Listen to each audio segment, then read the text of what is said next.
જો તમારા અસાયલમના કેસની તારીખ નજીક આવતી હોય તો હવે સાવધાન રહેજો, કારણ કે આવા મામલામાં તારીખ પે તારીખનો જે સિલસિલો અત્યાર સુધી ચાલતો રહ્યો હતો તે હવે ટ્રમ્પ સરકાર બંધ કરાવી દેવાની તૈયારીમાં છે.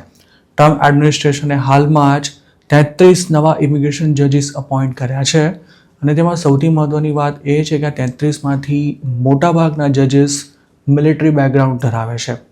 ટ્રમ્પ એડમિનિસ્ટ્રેશન છેલ્લા એકાદ વર્ષમાં 100 જેટલા ઇમિગ્રેશન જજીસને ફાયર કરી ચૂક્યું છે, જેની સામે 70 જેટલા કાયમી અથવા હંગામી જજોની ભરતી કરવામાં આવી છે અને નવા ભરતી કરાયેલા જજોને હવે ઇમિગ્રેશન જજને બદલે ડિપોર્ટેશન જજ તરીકે જ સંબોધવામાં આવી રહ્યા છે. મતલબ કે સરકાર આ જજો પાસેથી એવી અપેક્ષા રાખી રહી છે કે તેઓ અનડોક્યુમેન્ટેડ ઇમિગ્રન્ટને કોઈ રાહત આપવાને બદલે તેમને બને તેટલા જલ્દી ઘર ભેગા કરી દેવાની વ્યવસ્થા કરે. જસ્ટિસ ડિપાર્ટમેન્ટની એક્ઝિક્યુટિવ ઓફિસ ફોર ઇમિગ્રેશન રિવ્યૂના જણાવ્યા અનુસાર 33 નવા ઇમિગ્રેશન જજોએ ગુરુવારે શપથ ગ્રહણ કર્યા હતા અને આ પહેલાં ઓક્ટોબરમાં પણ સરકારે 36 જજીસને હાયર કર્યા હતા, જેમાં 25 ટેમ્પરરી જજીસનો પણ સમાવેશ થતો હતો. આ નવા જજોને Arizona, California, Colorado, Florida, Georgia, Illinois, Louisiana, Maryland, Massachusetts, Nebraska, New York, Utah, Virginia અને વોશિંગ્ટનમાં ફરજ સોંપવામાં આવશે. જસ્ટિસ ડિપાર્ટમેન્ટના પ્રવક્તાએ આ અંગે જાહેરાત કરતા એવું પણ કહ્યું હતું કે બાઇડન એડમિનિસ્ટ્રેશન ઇમિગ્રેશન જજોની જે પ્રકારે ભરતી કરતું હતું તેનાથી ઇમિગ્રેશન કોર્ટની વિશ્વસનીયતા પર સવાલો ઉઠ્યા હતા અને તેમની કામ કરવાની ક્ષમતા પર પણ અસર પડી હતી. જોકે હવે ઇમિગ્રેશન સિસ્ટમની ઇન્ટિગ્રિટી પુનઃસ્થાપિત કરવા માટે સરકાર ટેલેન્ટેડ જજીસની ભરતી કરી રહી છે, જેનાથી પબ્લિક સેફટી પણ સુનિશ્ચિત કરી શકાશે. ટ્રમ્પ સરકારે જે નવી ભરતી કરી છે તેમાં કાયમી જજીસમાંથી અડધો-અડધ મિલિટરી બેકગ્રાઉન્ડ ધરાવે છે, જ્યારે હંગામી ધોરણે ભરતી થયેલા તમામ જજીસ મિલિટરીમાંથી આવેલા છે. આ જજોનો કાર્યકાળ માત્ર 6 મહિનાનો રહેશે.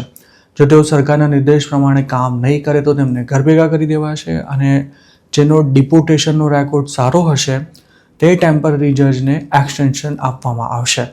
પેન્ટાગોને સપ્ટેમ્બર 2025માં જાહેરાત કરી હતી કે ડિફેન્સ ડિપાર્ટમેન્ટ માટે કામ કરતા મિલિટરી અને સિવિલ લોયર્સને ઇમિગ્રેશન જજ તરીકે નિયુક્ત કરવામાં આવશે.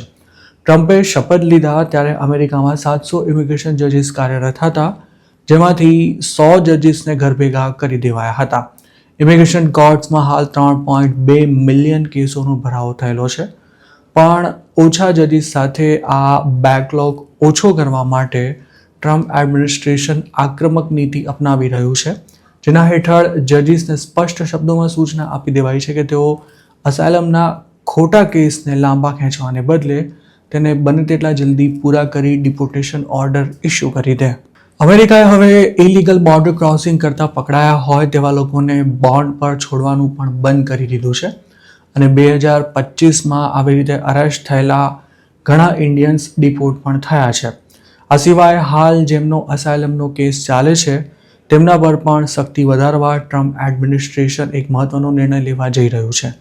આ નિર્ણય હેઠળ જો immigration court removal order issue કરી દે તો ઇલીગલ એલિયનને તેની સામે અપીલ કરવા માટે માત્ર 10 જ દિવસનો સમય મળશે.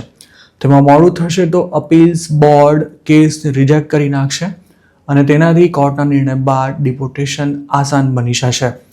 આ સિવાય હવે અસાયલમના કેસમાં હિયરિંગ માટે હાજર રહેતા તેમજ આઈસમાં હાજરી પુરાવા જતા લોકોને પણ મોટી સંખ્યામાં ડિટેઇન કરવામાં આવી રહ્યા છે અને આવા લોકો જો ડિપોર્ટેશન માટે તૈયાર ન થાય તો તેમને જેલમાંથી પણ જલ્દી રિલીઝ નથી કરાતા.